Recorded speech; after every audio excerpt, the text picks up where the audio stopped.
10 years after the Syrian civil war, the fate of tens of thousands of civilians held in detention centres is still unknown. This was revealed by the United Nations.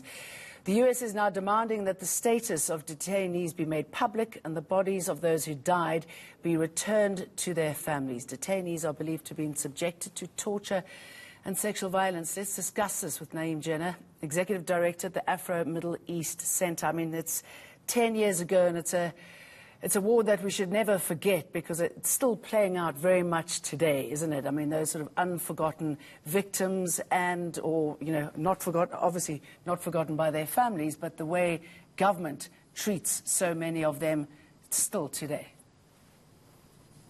Absolutely correct, Jane. I mean, you know, apart from this report, which talks about, as you said, tens of thousands of people who are unaccounted for, many of them, tens of thousands, forcibly disappeared by the government, but many others by various other parties involved in the conflict, but also 500,000 people killed, half of the entire population displaced over the past 10 years, so about 12 million people displaced, just under half of that outside the country.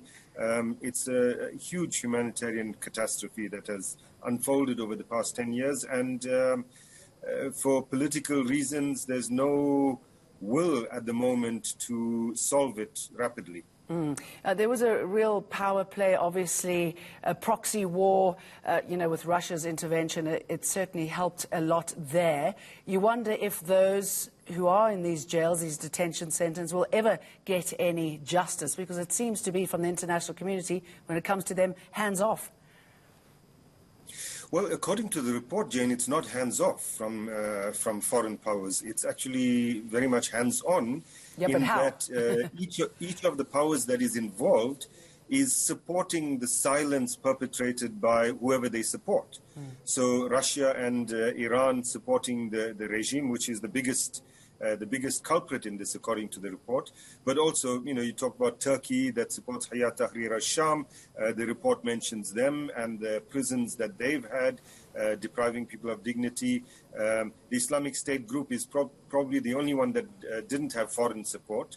But the Kurdish groups, the SDC, supported by the United States, and all these foreign sponsors are ensuring that the truth about this doesn't come out, because it'll paint their particular proxies in a bad light.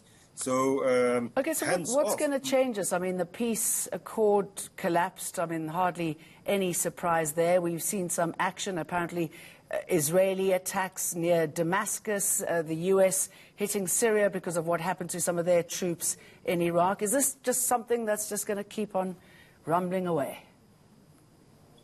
I think it will keep rumbling away for a little while.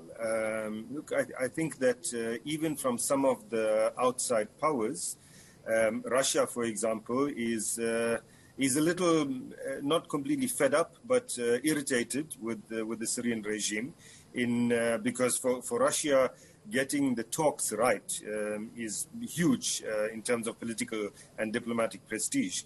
And when their proxy kind of, you know, the people go to Geneva and then go shopping instead of attending negotiations, that paints them in a bad light. So I think that there is a growing kind of pressure, because the ones that are stalling the talks are mainly the regime.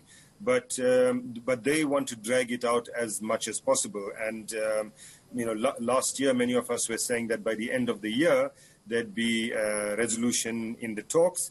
But now we're saying maybe the end of this year. And the horrors keep surfacing. Naeem, thank you very much for that.